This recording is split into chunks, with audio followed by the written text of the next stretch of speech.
à tous les combattants de la dignité et de la liberté, à tous les résistants, à tous les panafricains et à tous les afro-descendants. Nous adressons nos fraternelles salutations.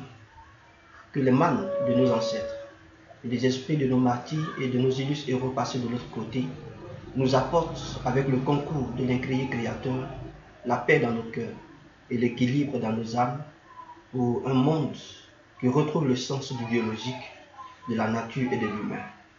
À nos frères occidentaux, à nos frères asiatiques, à nos frères de toutes les couleurs qui ont su se ranger du côté du droit à la différence et qui ont milité souvent dans des conditions difficiles contre les leurs, aux côtés de nos frères, pour l'abolition de l'esclavage, de la colonisation, de l'impérialisme rampant et de la France-Afrique.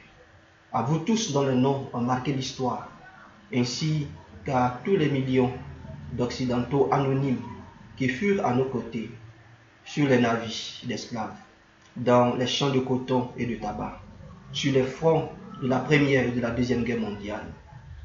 Vous tous qui avez témoigné votre sollicitude et votre engagement auprès de l'Afrique, nous voulons à notre tour vous témoigner notre gratitude au nom de l'Afrique reconnaissante. En ce jour béni et déjà mémorable du 10 octobre 2017, nous entamons de manière officielle les activités du think tank Africa for Africans que nous venons de lancer sur les fonds baptismaux.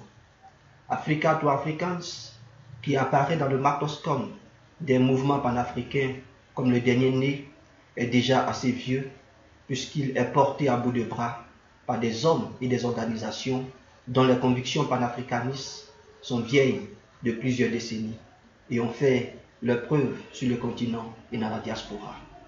Du haut de notre longue expérience dans la résistance contre l'impérialisme, nous avons constaté que nos combats ont tardé à aboutir faute d'une matrice opérationnelle largement partagée et endossée par toutes les organisations panafricaines. Nos chantiers sont nombreux et nobles. Nos stratégies multiples ne nous ont pas permis de mesurer de manière significative nos victoires jusqu'à ce jour. Aussi, avons-nous décidé de donner un coup d'accélérateur à nos luttes éparses pour la libération de l'Afrique. Il est clair que notre histoire et notre avenir sont pris en otage et que nous n'avons pas le droit de tergiverser face à ce fait indiscutable. Par voie de conséquence, notre libération des serfs des prédateurs communs ne sera et ne doit faire l'objet d'un quelconque débat, car nous devons nous libérer ici et maintenant. Toutefois, notre volonté de voir l'Afrique libre doit désormais rimer avec une stratégie de libération. C'est elle qui nous dira comment nous parviendrons à bout de nos ennemis. C'est donc pour répondre à cette préoccupation majeure que nous avons décidé de faire la lumière sur nos contradictions principales et celles secondaires. Je tiens à vous rappeler que quand nos oppresseurs décidèrent de nous esclavagiser, ils mirent à contribution toutes les puissances religieuses, politiques et financières de l'époque en ordre de bataille. Ainsi, décidèrent-ils à Berlin de la méthodologie de notre dépeçage et de notre exploitation. Ils l'ont voulu, ils l'ont décidé et ils l'ont fait sans se marcher là-dessus. En revanche, nos combats panafricains ne prospéreront jamais et ne passeront pas le cap des coups de gueule si nous n'opposons pas à la machine méticuleusement articulée et ingénieusement orientée contre nous une contre-offensive dynamique et structurée. Nos petites victoires glanées ici et là finissent par flétrir et s'évanouissent dans les brumes du temps. En Afrique, en commençant par le nord en Algérie, en Angola, en Namibie, en Guinée-Conakry, en Éthiopie, en Afrique du Sud, nos victoires éclatantes ont vite fait de devenir des reliques, puisqu'en définitive, nous sommes toujours le continent le plus exploité, le plus humilié et le plus pauvre de la planète. Convaincus que nos petites victoires nous autorisent à croire que nous pouvons en avoir de plus grandes, le think tank Africa for Africans a décidé de lancer avec vous une série de campagnes énumérées dans notre document cadre accessible sur le site Africa News Multimédia. de toutes les campagnes, aussi importantes les unes que les autres, nous avons mis en avant la campagne Libérer Gbagbo, libérer l'Afrique. Loin de nous l'idée de caporaliser toutes les initiatives sur le continent et dans la diaspora, le think tank, après plusieurs analyses et plusieurs débats contradictoires, a retenu que rien ne doit plus justifier la dispersion de nos énergies pendant que l'un des nôtres est déporté et détenu à La Haye. Pour rappel, il faut noter que le président Laurent Gbagbo vient de fêter ses 72 ans après 6 ans de détention illégale. Le débat ici n'est pas de savoir si Laurent Gbagbo est panafricain et s'il mérite notre solidarité.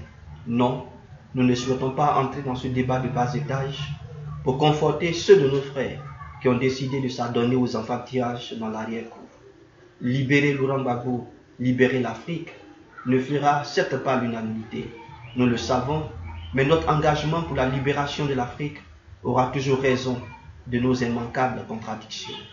C'est pourquoi nous invitons avec empressement tous les leaders panafricains, tous les artistes, tous les partis progressistes, tous les travailleurs, tous les syndicalistes, tous les artisans, toutes les forces rurales et tous ceux dont le cœur continue de battre au rythme de l'Afrique, de nous rejoindre sans hésitation et sans calcul. Car libérer Laurent Gbagbo, c'est rentrer sur le chemin des Webb du Bois, des Martin Luther King, des Marcus Garvey, des Malcolm X, des Bob Marley, des James Brown, des Miriam Makeba, des Fela Anikulapo Kuti, et de tous ceux, ces artistes énormes et immenses par leur talent, qui se sont mis du côté de la libération de l'Afrique. Assurément, Laurent Gbagbo incarne notre fierté, et je dirais nos fiertés du passé et nos espoirs à venir. Libérer Gbagbo, libérer l'Afrique, c'est plus qu'un slogan. C'est donner plus de visibilité aux conflits du Mali, de la Centrafrique, du Congo, du Soudan, de la Libye et de la Côte d'Ivoire, toujours en proie au bruit de bottes et aux exécutions extrajudiciaires perpétrées par les enfants soldats que le régime peine à désigner en tant que tels et masse par le néologisme de microbes. Libérer Gbagbo, libérer l'Afrique, c'est mettre à nu les causes profondes des guerres qui embrasent le continent pour chercher des solutions endogènes durables. Libérer Gbagbo, libérer l'Afrique, c'est prendre en compte toutes les préoccupations exprimées dans chacun de nos États pour en faire un facteur déclencheur que nous avons identifié. Nous l'avons identifié en la personne du président Laurent Gbagbo qui porte en lui le legs de tous les combats pour la libération et la dignité de l'Afrique. Laurent Gbagbo est notre Sékou Touré. Il est notre Oumniobé. Il est notre Ben Bella, notre Sylvanus Olympio, notre Amilcar Cabral, notre Thomas Sankara, notre Kadhafi. Et nous n'attendrons pas l'irréparable pour nous engager pour lui et le reconnaître comme une icône de nos aspirations. Frères et sœurs du continent et de la diaspora, notre engagement à libérer notre continent a pour but ultime de donner à notre monde en voie de dégénérescence du fait du capitalisme outrancier et de la confiscation de l'homme par son semblable une nouvelle terre d'espérance pour permettre au biologique, au naturel et à l'humain de retrouver tous leurs droits confisqués par une partie de l'humanité. Des droits qui devront retrouver tout leur sens pour que l'injustice, entretenue par une minorité qui continue d'orienter le monde vers le précipice, soit un rêve. Un rêve, je dirais un cauchemar, qui ne fasse plus partie de nos aspirations. Notre monde est beau, nous devons le construire, et nous devons le construire avec nos batailles les plus ultimes, les plus belles, pour l'avenir de l'Afrique et celle de l'humanité. Je vous remercie.